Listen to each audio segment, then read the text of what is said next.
Hello everyone, welcome to the current affair session of Gurukul इस online platform के उपर आप डिस्कस करते हैं डेली के कुछ इंपॉर्टेंट न्यूज़। सो अज आप डिस्कस करांगे 26 एंड 7 जनवरी दोनों दिनों के करंट न्यूज़, क्योंकि कल अपना सैशन नहीं होया। सो अज दोनों दिनों की ही न्यूज़ को कवर किया जाएगा। स्टार्ट करते हैं सैशन में कुछ इंपॉर्टेंट डेज के नाल जिहड़े कि आप ऑलरेडी सैलीब्रेट कर चुके हैं। लाइक 26 ऑफ जनवरी को आप अपना रिपब्लिक डे सैलीब्रेट करते हैं। सो इस साल आप अपना 72वां रिपब्लिक डे आ उसनू सैलीब्रेट कराया। सो शुरुआत कितों हुई कॉन्स्टिट्यूशन की, मतलब आप कॉन्स्टिट्यूशन डे या फिर रिपब्लिक डे क्यों ऑबजर्व करते हैं? बिकॉज सब तो पहला अपने जो नैशनल फ्रीडम स्ट्रगलर्स है उन्होंने डिसाइड किया कि असी अपने इंडिया नू अपने कॉन्स्टिट्यूशन के अकॉर्डिंग रूल करांगे। इंडिया के अपने कॉन्स्टिट्यूशन के ही रूल चलणगे। इसलिए एक कॉन्स्टिट्यूशन की असैंबली बनाएगी, कॉन्स्टिट्यूएंट असैंबली, जिन्हें कि अपनी फर्स्ट मीटिंग की थी 9 दिसंबर 1946। मतलब उस दिन तो शुरुआत हुई सी कॉन्स्टिट्यूशन ड्राफ्ट करन दी। दैन 11 दिसंबर नू सैकेंड मीटिंग हुई, उस बाद 13 दिसंबर हुई। आफ्टर दैट जो सारे कंट्रीज के कॉन्स्टिट्यूशन स्टडी कर लिया, दैन अगस्त 29 1947 नू एक ड्राफ्टिंग कमेटी बनाएगी, मतलब जी कॉन्स्टिट्यूशन फाइनली ड्राफ्ट करेगी, क्योंकि सब कुछ देख चुके सी। दैन उस तो बाद ये जी ड्राफ्टिंग कमेटी है उन्होंने फाइनली 4 नवंबर 1947 को यदा पहला ड्राफ्ट प्रेजेंट किया कॉन्स्टिट्यूशन का, बट वो कुछ अमेंडमेंट्स की जरूरत सी। सो नियर अबाउट 2000 तो 2000 के नेड़े अमेंडमेंट्स की गई। उस तो बाद 26 नवंबर 1949 को फाइनली अपना कॉन्स्टिट्यूशन रेडी हो गया सी। तो 26 नवंबर को बनया, बट आपां की है उसनू 26 जनवरी को इंप्लीमेंट किया अगले साल। तो इस चीज़ का की रीजन सी, उस रीजन उस डे को ही आप 26 जनवरी 1950 जो कॉन्स्टिट्यूशन इंप्लीमेंट किया उस डे को ही आप अज के टाइम पर रिपब्लिक डे के नाम नाल जानते हैं। तो जो यदि 26 जनवरी को इंप्लीमेंट करने का रीजन सी कि 1930 जो अपने जो इंडियन नैशनल कांग्रेस है उन्होंने डिक्लेयर करता सी कि पूर्ण स्वराज। तो वो जो डे है ना 26 जनवरी 1930 को ही किया सी, आई थिंक सो 1930 सी। तो उदों उस डे दे उन्होंने कमैमोरेट करने के लिए ही आप 26 जनवरी को इस कॉन्स्टिट्यूशन अमेंडमेंट इंप्लीमेंट किया। बिकॉज उस दिन ते जोड़े अपने नैशनल फ्रीडम स्ट्रगलर्स है वो डिक्लेयर कर चुके थे 1930 कि असी पूरे इंडिपेंडेंट हाँ, फुल इंडिपेंडेंट है आपके मनां दे विच। मतलब वो कहते कि ब्रिटिशर्स नूं तुसीं सानूं चाहे आज़ादी ना दो, बट असी अपने आप को इंडिपेंडेंट डिक्लेयर कर दिया। सो उस दे लई ही 26 जनवरी को कॉन्स्टिट्यूशन को इंप्लीमेंट किया गया।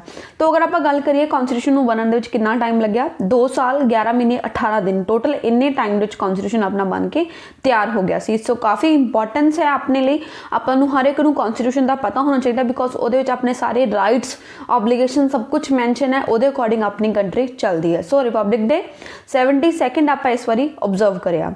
उस बाद सैकेंड इंपॉर्टेंट डे है national voters day. Voters day जोड़ा कि आप 25 जनवरी 2021 सैलीब्रेट कराया है।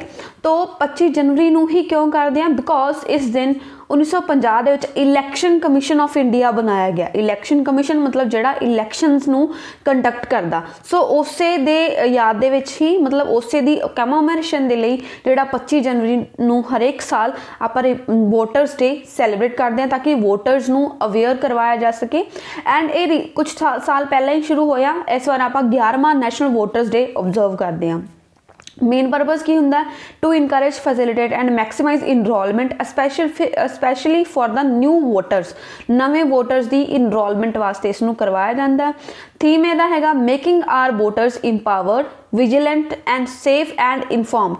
अपने वोटर्स नू इंपावर करना, विजिलेंट बनाना, सेफ बनाना ते इनफॉर्म करना उन्होंने राइट्स बारे, ताकि हर एक वोटर आपकी वोट दे सके तो जो भी वो आपके मन चाहे लीडर नू कंट्री का PM CM जो भी वो चाहते हैं वो बना सकन। नैक्सट अपना फर्स्ट क्वेश्चन है Srishti Goswami became the CM of which state for 1 day on 24 January on the national girl child day. तो सृष्टि गोस्वामी एक गर्ल है, कॉलेज गोइंग गर्ल है, उन्होंने किस स्टेट का CM बनाया गया एक दिन लिए 24 जनवरी को? थानू याद होएगा मे बी नायक मूवी, उस जो अनिल कपूर सर सी उन्होंने वो एक दिन लिए PM बने सी कंट्री दे। तो उस तरह ही एक गर्ल है सृष्टि गोस्वामी, उन्होंने उत्तराखंड स्टेट का CM बनाया गया पूरे एक दिन के लिए। मतलब उन्होंने सारे उदा ही मीटिंग्स अटेंड की, सारे उस तरह के काम किए जो भी एक CM करता है एक गर्ल ने एक दिन से। एक क्यों किया गया, बिकॉज 24 जनवरी नूं आपां हर साल national girl child day celebrate करते हैं, तो उस चीज़ के लिए ही गर्ल्स नूं इंपावर करने के लिए उन्होंने ये अपॉर्चुनिटी दी गई। सो ऑप्शन सी अपना करैक्ट आंसर होएगा। Srishti Goswami became the CM of Uttarakhand for 1 day on January 24 जनवरी को सृष्टि गोस्वामी बने 1 day CM। Then she attended all the meetings to review various schemes run by Uttarakhand government. मतलब गवर्नमेंट कोई भी स्कीम चला रही है, जो भी वैलफेयर स्कीम्स ने सब कुछ उन्होंने रिव्यू किया, सारिया मीटिंग्स अटेंड कीतियां। And she is a student of BSc agriculture. Roorkee दे विच एक एग्रीकल्चर की स्टूडेंट आ, BSc एग्रीकल्चर की स्टूडेंट आ। हुण उन्होंने ही क्यों चूज़ किया गया, मतलब स्पैसीफिकली एक गर्ल क्यों, होर क्यों नहीं, क्योंकि 2018 ਦੇ ਵਿੱਚ एक इवेंट होया सी। ਉਹ चिल्ड्रन ਨੂੰ मतलब ਬੱਚਿਆਂ ਨੂੰ जो 18 साल तो नीचे ਹੁੰਦੇ ਨੇ, जब ਜਿਹੜੇ भी चिल्ड्रन हो गए ਉਹਨਾਂ ਨੂੰ ਬਾਲ ਵਿਧਾਨ ਸਭਾ ਇੱਕ ਆਰਗੇਨਾਈਜ਼ ਕਰਵਾਈ ਗਈ ਤਾਂ ਕਿ ਉਹਨਾਂ ਨੂੰ ਅਵੇਅਰ ਕਰਵਾਇਆ ਜਾ ਸਕੇ ਆਪਣੀ ਅਸੈਂਬਲੀਜ਼ ਦੇ ਵਿੱਚ ਚੱਲਦਾ ਕੀ ਹੈ, ਕਿਸ ਤਰ੍ਹਾਂ ਦੀ ਆਪਣੀ ਡੈਮੋਕ੍ਰੇਸੀ ਦੇ ਵਿੱਚ ਵਰਕ ਚੱਲਦਾ ਹੈ। ਸੋ ਉਸ ਜਿਹੜੀ ਬਾਲ ਵਿਧਾਨ ਸਭਾ ਹੈਗੀ ਸੀ ਉਹਦਾ CM ਬਣਾਇਆ ਗਿਆ ਸੀ ਇਸ ਲੜਕੀ ਨੂੰ, ਸ੍ਰਿਸ਼ਟੀ ਗੋਸਵਾਮੀ। ਸੋ ਉਸੇ ਲਈ ਹੀ ਉਹਨਾਂ ਨੂੰ ਫਰਦਰ ਚੂਜ਼ ਕੀਤਾ ਗਿਆ ਉੱਤਰਾਖੰਡ ਸਟੇਟ ਦੇ CM ਬਣਨ ਦੇ ਲਈ। ਕਾਫੀ ਇੰਪੋਰਟੈਂਟ ਚੀਜ਼ ਹੈ, ਅੱਛੀ ਚੀਜ਼ ਹੈ ਵਿਮਨ ਨੂੰ, गर्ल चाइल्ड ਨੂੰ ਇੰਪਾਵਰ ਕਰਨ ਦੇ ਲਈ। सो क्यों किया गया आप देख ही चुके हैं, ताकि जोड़े चाइल्ड ने उन्होंने भी डेमोक्रेसी का पता लग सके तो गर्ल चाइल्ड डे जोड़ा है उसनों इनहेंस किया जा सके, उसकी इंपोर्टेंस नूं इनक्रीज करने के लिए ही ये किया गया है। Next question, PM to interact with प्रधानमंत्री राष्ट्रीय बाल पुरस्कार awardees on 25th of January 2021 in which year this award was instituted। तो जोड़ा प्रधानमंत्री राष्ट्रीय बाल पुरस्कार अवार्ड्स होंगे ने वो 25 जनवरी को प्रजेंट किए जाते हैं। 25 जनवरी जो अपने राष्ट्रपति भवन है उस दरबार हॉल इसनों प्रजेंट किया जाता, अपने प्रेजिडेंट ऑफ इंडिया ये अवार्ड्स देंगे ने। तो इसनों ये जोड़े चिल्ड्रन होंगे उन्होंने अपने जोड़े प्राइम मिनिस्टर आ वो एड्रैस करेंगे। नो परसना जोड़े अवार्ड्स ने प्रधानमंत्री राष्ट्रीय बाल पुरस्कार अवार्ड्स ये कदों स्टार्ट किए गए। सो ये स्टार्ट किए गए 1996 के 1996 के इन्हों स्टार्ट किया गया। तो these prizes were instituted in 1996। Formerly इन्हों आप नैशनल चाइल्ड अवार्ड कहते सी, national child award for exceptionally achievement. मतलब जोड़े भी चिल्ड्रन होंगे ने जिन्हों की एज 18 साल तो घट है, वो अगर कोई एक्सैप्शनल वर्क करते हैं, मतलब कि उन्होंने कोई पर्टिकुलर अचीवमेंट है, लाइक किसी ने किसी की जान बचाई है, इस तरह का कोई भी काम किया ब्रेवरी वाला, उन्होंने उस एक्सैप्शनल अचीवमेंट के वास्ते ये अवार्ड प्रेजेंट होंगे ने। दैन पहला इन्हों का नाम से national child award for exceptional achievement, now change करता प्रधानमंत्री राष्ट्रीय बाल पुरस्कार। सो बाल पुरस्कार दिते जाते हैं, कौन प्रेजेंट करता है, मतलब कौन इस प्रोग्राम को इंस्टीट्यूट करता है, वो करती है ministry of women and child development and government of India. So ये चिल्ड्रन जोड़े आ उन्होंने एक्सैप्शनल एबिलिटीज़ आउटस्टैंडिंग जोड़े स्टेटस है वो अलग अलग फील्ड लाइक एकेडैमिक्स हो गया, arts, culture, design, innovation, research, social science, sports, इन्होंने सब के उन्होंने जोड़ा डिफरेंट आर्ट है, एक्सैप्शनल एबिलिटीज़ ने उन्होंने रैकगनाइज करवाया जाता। सो इस ही ये डे कमैमोरेट होंदा है। नैक्सट ये कुछ कैश प्राइज़ भी दिता रहा, 1 लाख रुपीज़ का मैडल होंदा है, सर्टिफिकेट होंदा है। तो ये सब कुछ प्रेजेंट किया रहा। अपने जोड़े प्रेजिडेंट ऑफ इंडिया ने वो इसनों प्रेजेंट करते हैं, कदों प्रेजेंट करते हैं, रिपब्लिक डे तो पहला वाले वीक दे विच, मतलब जिमें 26 जनवरी को अपना रिपब्लिक डे होंदा तो उस तो पहला वाला जोड़ा वीक होंदा उहदे विच इन्हां प्रेजेंट किया रहा। कित्थे किया रहा, दरबार हॉल राष्ट्रपति भवन दे विच, जिथे कि आ नेशन के होर सारे जोड़े सिविलियंस होंदे ने वो भी सिविलियन अवार्ड्स होंदे ने वो भी प्रेजेंट किए जाते हैं, लाइक भारत रत्न, पद्म विभूषण, पद्म भूषण, पद्म श्री, वो भी इस जगह पर ही दिते जाते हैं।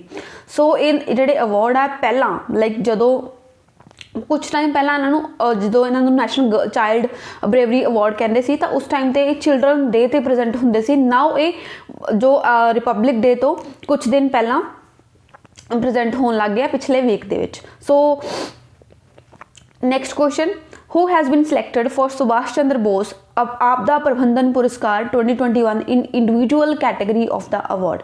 सो प्रधान जो अपने सुभाष चंद्र बोस से उन्होंने नाम से एक अवार्ड प्रेजेंट किया रहा, पुरस्कार प्रेजेंट किया रहा, जिसका नाम है सुभाष चंद्र बोस आपदा प्रबंधन पुरस्कार। सो आप दसना है कि 2021 का जो ये पुरस्कार है इंडिविजुअल कैटेगरी किस परसन को दिता गया, मतलब एक कल्ले परसन ने, क्योंकि ये जो प्राइज़ है एक तो इंडिविजुअल कैटेगरी होंगे, दूसरा ये होंगे इंस्टीट्यूशनल कैटेगरी, मतलब एक पर्टिकुलर ऑर्गेनाइजेशन कोई काम कर रही है तो उन्होंने भी ये अवार्ड प्रेजेंट होंगे।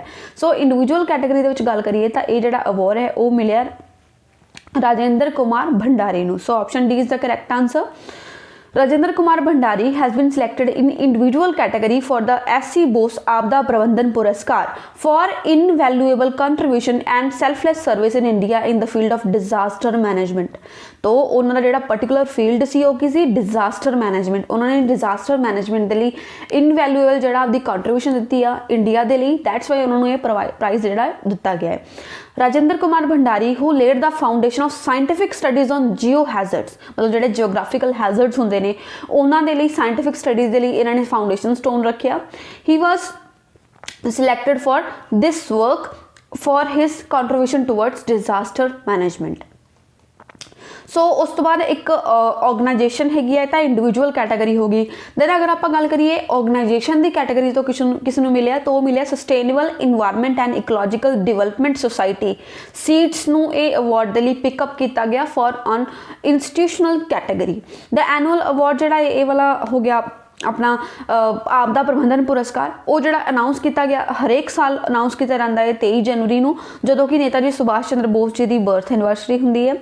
51 लाख रुपए का एक जोड़ा सर्टिफिकेट इस दिन से प्राइज दिता जाता है जो भी विनर होंगे। सो अगर 51 लाख की गल करिए तो वह दिता जाता है इंस्टीट्यूशन की कैटेगरी के। अगर इंडिविजुअल कैटेगरी की गल करिए तो उत्थे दिता जाता है 5 लाख, क्योंकि इंडिविजुअल तो कला है उसमें तो 5 लाख दे सकते हैं, बट अगर ऑर्गेनाइजेशन के लैवल पर काम किया तो वो तो बहुत सारा परसनस इनवॉल्व होंगे तो उसके लिए उन्होंने 51 लाख रुपीज़ की अमाउंट जी दी जाती है विद सर्टिफिकेट तो ऑबवियसली दिता ही जाएगा। सो सीड्स में दिता गया इंस्टीट्यूशनल कैटेगरी के, राजेंद्र कुमार भंडारी को दिता गया इंडिविजुअल कैटेगरी के। Next question, for the first time in India paperless union budget will be presented by the finance minister on February 1, name the independent India's finance minister. तो कहते कि 1 फरवरी को हुण पहली बारी जोड़ा अपना पेपरलैस यूनियन बजट प्रेजेंट किया जाएगा, मतलब जिहदे पेपर्स से कुछ भी मैंशन नहीं होएगा, वो विदाउट पेपर्स डिजिटल मोड में प्रेजेंट किया जाएगा। पहली बारी ये हो रहा। तो आप दसना कि इंडिपेंडेंट इंडिया, मतलब जो इंडिया आज़ाद होया सी तो इंडिपेंडेंट इंडिया के जोड़े पहले फाइनेंस मिनिस्टर ने वो कौन सी, तो वो हैगे सी आर के शानमुखम शेट्टी। तो उन्होंने नाम ये सीगा। The first union budget of independent India was presented by R.K. Shanmugam Shetty on 26 November 1947। 26 नवंबर 1947 ये जो उन्होंने प्रेजेंट किया सी। सर राम से कंसवे Shanmugam Shetty KCIE was an Indian lawyer, India के लॉयर भी सी, इकोनॉमिस्ट भी सीगे, पॉलिटिशियन भी सीगे। उन्होंने इंडिपेंडेंट इंडिया का फाइनेंस मिनिस्टर भी सर्व किया 1947 तो लैके 1949 तक। सो उन्होंने तो बाद हर साल फाइनेंस मिनिस्टर जोड़े वो अपना बजट है वो प्रेजेंट करते हैं। तो ये एक डेट जोड़ा है उसनू चेंज किया गया, बिकॉज पहला इसनू प्रेजेंट किया जाता सी फरवरी के लास्ट डे थे, बट नाउ 2016 तो अपना जोड़ा यूनियन बजट है उसनू प्रेजेंट करने का डे चेंज हो गया, हुणे फरवरी के फर्स्ट डे ते प्रेजेंट किया जाता। Until 2016 it was presented on the last working day of February by the finance minister in parliament. The budget which is presented by मीनस of the finance bill, ये finance bill appropriation bill ये भी पास किए जाते हैं लोक सभा के before it came into effect on 1 अप्रैल। क्योंकि आप पहला क्यों प्रेजेंट करते हैं, बिकॉज उन्होंने लोक सभा ने पास करना होंगे, वो सारे बिल्स वगैरह होंगे जो भी एप्रोप्रिएशन होंगे। दैट्स वाई इन्हों अपने जो फाइनेंशियल ईयर है 1 अप्रैल तो जो शुरू होंगे उस तो पहला आप उत्थे जो अपनी पार्लियामेंट है लोक सभा उत्थे प्रेजेंट करते हैं हर एक साल। तो हुणे कदों प्रेजेंट होंगे है, हुणे होंगे first day of February। And the union जो बजट ऑफ इंडिया है उसनू एनुअल फाइनैंशियल स्टेटमेंट्स कहते हैं अपने आर्टिकल दे विच। मतलब अगर तुहानूं पूछा जाए कि बजट कोई बजट नाम की चीज़ अपने कॉन्स्टिट्यूशन दे विच मैंशन है तो बिल्कुल भी नहीं है। जिहड़ा अपना आर्टिकल 112 है उहदे विच सिर्फ ये लिखा गया एनुअल फाइनैंशियल स्टेटमेंट्स जिन्होंने आप बजट कह दें। सो कॉन्स्टिट्यूशन की गल करिए तो उस बजट नाम की टर्म मैंशन नहीं है, उहदे विच एनुअल फाइनैंशियल स्टेटमेंट्स के नाम से प्रेजेंट है। तो यही एक एनुअल बजट हुंदा अपनी रिपब्लिक ऑफ इंडिया का। The government presents it on the first day of February so that it could be materialized before the beginning of a new financial year. मतलब अप्रैल जो नवा साल शुरू होएगा, अपना फिर नवा फाइनैंशियल ईयर शुरू होएगा, उस तो पहला ये जो बजट है उसको मटीरियलाइज किया जा सके, इसके जोड़े बिल्स आ पास हो सकन। दैट्स वाई इनू पहला ही 2 महीने पहला ही इशू कर दिता रहता है, बजट नू प्रेजेंट कर दिता रहता है। नैक्सट कुछ होर इन्फॉर्मेशन है बारे ही, ये एक हलवा सैरेमनी कंडक्ट करवाई जाती है। मतलब जो बजट बनाने की प्रक्रिया नू स्टार्ट किया रहा तो एक कस्टम के तौर पर ही हलवा सैरेमनी ऑर्गेनाइज करवाई जाती है नॉर्थ ब्लॉक के।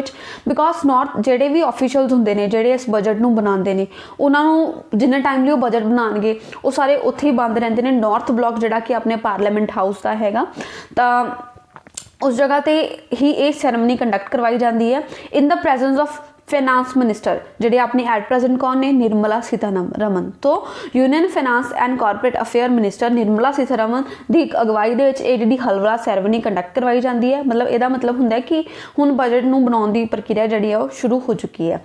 एंड इसे दिन ते ही एक ऐप लॉन्च की गई जिसका नाम सी यूनियन बजट मोबाइल ऐप।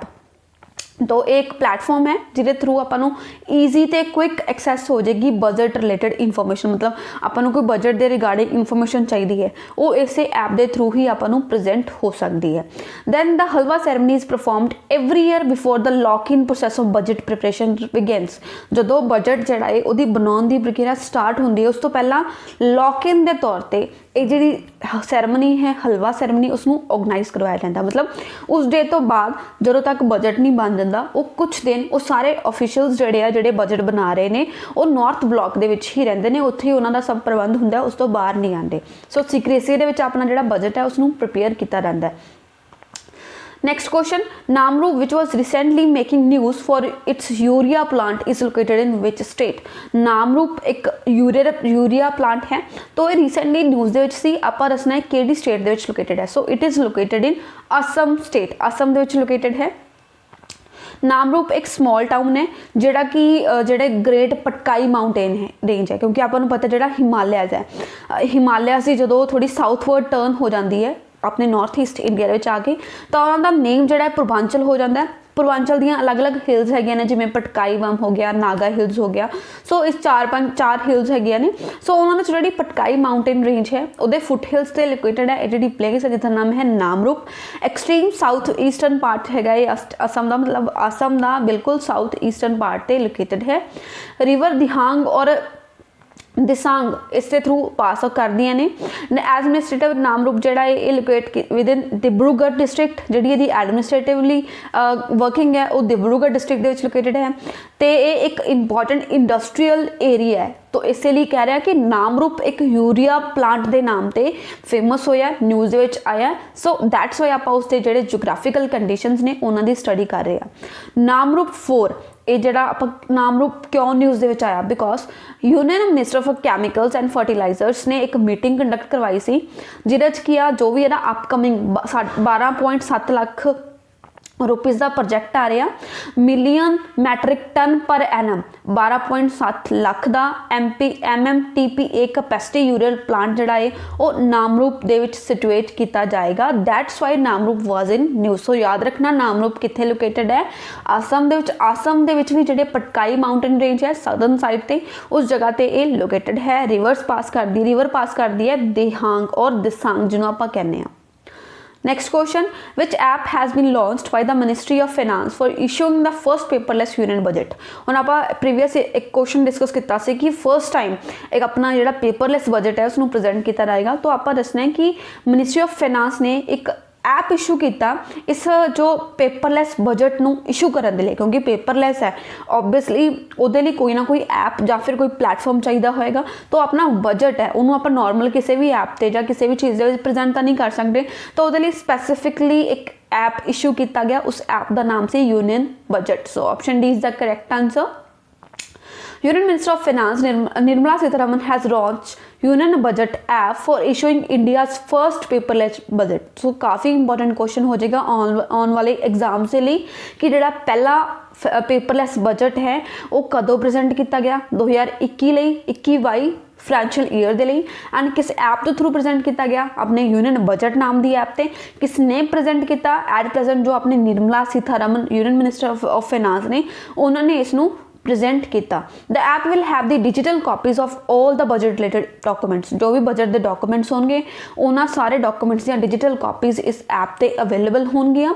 सो इस टाइम तुसीं देखना कि जो बजट है उसनों उस तरह लाइकली पिछले साल जिमें कि लाल रंग के जो क्लोथ कैरी किया गया सी उस तरह का कुछ भी नहीं होएगा, कुछ नवी चीज़ होएगी बिकॉज डिजिटली प्रेजेंट हो रहा एंड प्रेजेंट कदों होएगा 1 February 2021 नूं।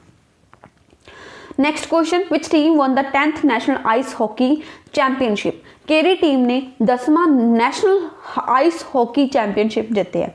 सो इस क्वेश्चन का राइट आंसर होएगा option C ITBP Indo Tibetan Border Force. Indo-Tibetan Border Force has won the 10th National Ice Hockey Championship held in Jammu and Kashmir। ਹੁਣ ice hockey championship है मतलब ice बर्फ ते हो रहा तो ऑब्वियसली अपने जोड़े नॉर्दर्न एरियाज है जिमें कि जम्मू कश्मीर लद्दाख वाले रीजन च होएगा। सो ये जम्मू कश्मीर के गुलमर्ग नाम की प्लेस से 8694 फीट की उचाई से इसनों कंडक्ट करवाया गया। ITBP है जोड़ा उन्होंने इन्होंने फाइनल्स में जितया डिफीटिंग लद्दाख की टीम को हरा के 5-1 के नाल इन्होंने उन्होंने हराता। तो ITBP ने जितया नैशनल आइस हॉकी चैंपियनशिप जोड़ा कि जम्मू कश्मीर कंडक्ट करवाया गया। Next question, which Indian mathematician has been named as one of the winners of 2021 Michael Sheila Health Prize? तो केड़े इंडियन मैथमैटिक्स नूं ये जड़ा प्राइज दिता गया है? तो ये हैगे ने अपने निखिल श्रीवास्तव मैथमैटिशियन ने उन्होंने इस अवार्ड नाल नवाजा गया जिसका नाम है Michael and Sheila Held prize. Indian mathematician Nikhil Srivastava has been named as one of the 3 winners of the prestigious 2021 Michael and Sheila Health Prize. Then he is being awarded for solving the long-standing questions on Ramanujan graphs and Cadison-Singer problems. तो जोड़े रामानुजन हैगे सी अपने India के काफ़ी famous renowned मैथमैटिशियंस ने रामानुजन उन्हों की एक प्रॉब्लम सी जिहड़ी कि सिंगल मतलब स्टैंडिंग क्वेश्चनस ते सी कि उन्होंने अलग अलग लोग सोल्यूशनस लभ रहे हैं तो इस परसन ने उसनों ही सॉल्व किया। रामानुजन जिन्हों के नाम से आप 22 दिसंबर को मैथमैटिक्स डे भी ऑब्जर्व करते हैं, बहुत ही अच्छे मैथमैटिशियन रहे ने, उन्होंने बर्थडे ते ही मैथमैटिक्स डे भी ऑब्जर्व करवाया जाता है। सो याद रखना निखिल श्रीवास्तव को यह प्राइज़ मिलिया, एक इंडियन मैथमैटिशियन है। Next question, Amit Shah has launched Ayushman Bharat scheme for which organisation? तो अमित शाह जिहड़े कि अपने होम मिनिस्टर हैगे ने उन्होंने आयुष्मान भारत स्कीम लॉन्च की आ, किस दे लिए लॉन्च की आप और दसना। सो जिहड़ी अपनी central armed force police force है CAPF उसले लिए अमित शाह ने ये जिहड़ी पर्टिकुलर स्कीम है आयुष्मान भारत स्कीम जिहड़ी कि पहला आम पीपल वास्ते तो हैगी ही सी, उन्होंने हुण CAPF के जिहड़े जवान हैगे ने उन्हां दे लिए भी स्टार्ट कर दिता गया है। Union Minister of Home Affairs Amit Shah has launched the Ayushman Bharat scheme for the CAPF in Guwahati, Assam, the capital है। तो उस जगह ते इसनों स्टार्ट किया गया। This scheme will cover 28 lakh CAPF personnel along with their families। ये total जो 28 lakh CAPF personnel हैगे ने प्लस उन्हां दियां फैमिलीज हो गया उन्हां सब नूं इंक्लूड किया गया है Ayushman scheme they under. Next question, what kind of gun salute was given to the Indian national flag on 26 January 1950? तो 26 जनवरी नूं अपनी रिपब्लिक डे परेड के उपर अपने नैशनल फ्लैग नूं किस टाइप की जिहड़ी सल्यूट है वो प्रेजेंट किया गया, मतलब किस तरह का गन सल्यूट प्रेजेंट किया गया। सो याद रखना इस बार की 26 जनवरी की परेड नूं 51 गन्स का सल्यूट दिता गया, 51 गन सल्यूट प्रेजेंट किया गया अपने नैशनल फ्लैग नूं ट्राई कलर नूं।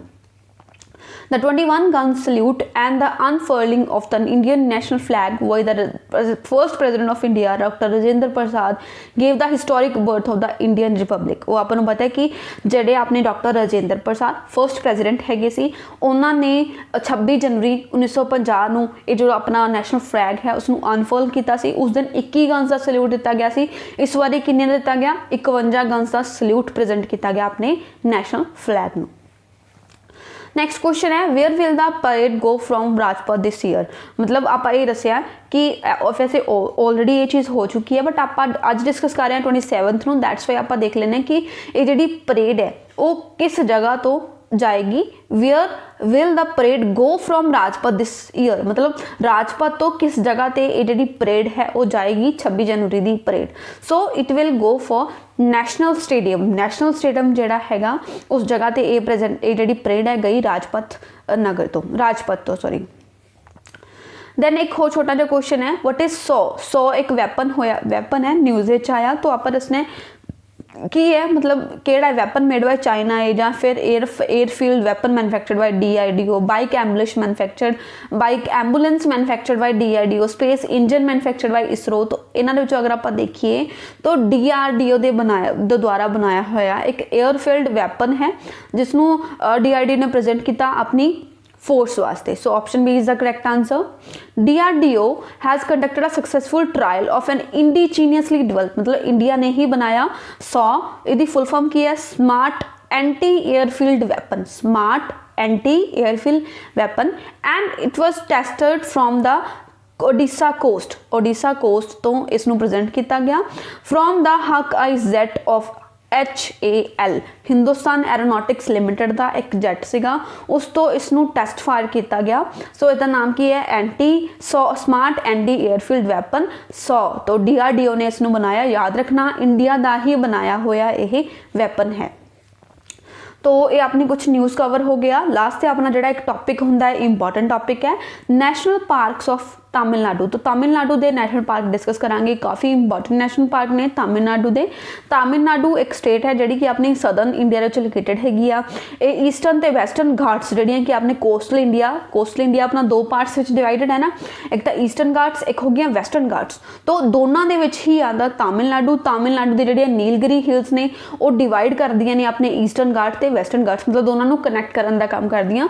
तो इस जगह पर बायोडाइवर्सिटी काफ़ी है। बायोडाइवर्सिटी की है कुछ नैशनल पार्क ने जिमें कि गंडे नैशनल पार्क है, then gulf of Mannar marine national park है, Indira Gandhi national park, Mudumalai national park, Mukurthi national park. So ये कुछ इंपॉर्टेंट नैशनल पार्क ने जिन्होंने इंदिरा गांधी जरूर याद रखना, मधुमलाई जरूर याद रखना, दैन गल्फ ऑफ मन्नार जो मराइन नैशनल पार्क है उन्होंने भी जरूर याद रखना। सो ये कुछ नैशनल पार्क ने। तो ये अज दे कुछ न्यूज़ कवर हो गए प्लस अपना स्टैटिक टॉपिक भी कवर हो गया। हुण कल दे कुछ होर न्यूज़ इंपॉर्टेंट जोड़े भी होंगे उन्होंने कवर करांगे, प्लस एक नवी स्टेट के नैशनल पार्क के नाल अपने सैशन नूं करांगे। सो टिल दैन तुसी स्टडी करते रहो। बाय बाय, टेक केयर, जय हिंद।